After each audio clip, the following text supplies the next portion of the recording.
Эми андан кийинкиси бизде ушундай акциялар жазылып атат. 525 сомдон жогору алсаңар, ушул артикулдагы продукциялар 99 сомго келет деп атат.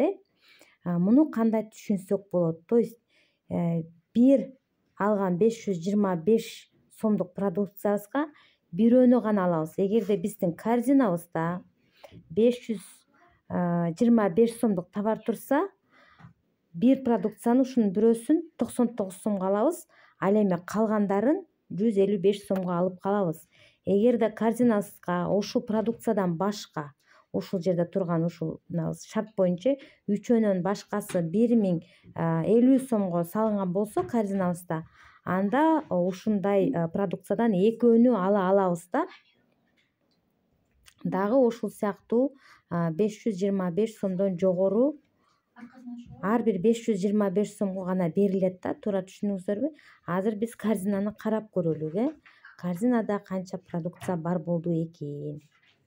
Мен азыр мындай эле как черновик катары салып атамын. Сиздерге дагы ошондоп көрсөтүп берем.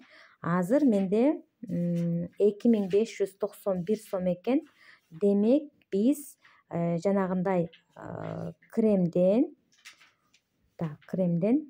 каталогду ачайын. Жанагы кремден биз 4тү 5ти алсак болот экен да. Азыр салып көрөлүк бул жерден. Мынакей салак. Например, бир крем дедик. Экинчиси уже бар экен. Так, 3 крем дедик.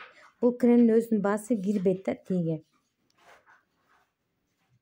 Так, эми биз назад барабыз да мына корзинаны карайлык. Себеби дагы количествосын көбөйтүш үчүн биз бул жактан кошобуз.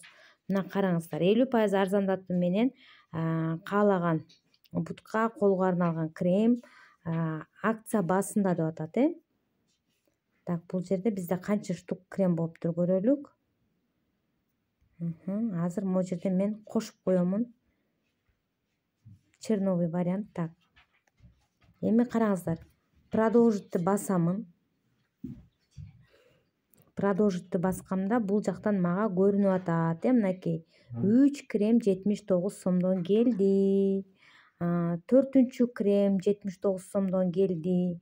Уже 5-инчиси, 6-сы 124 сомдон келип атат. Себеп дегенде ар бир 525 сомго бирден гана продукцияны 50% арзандатуу менен бермек.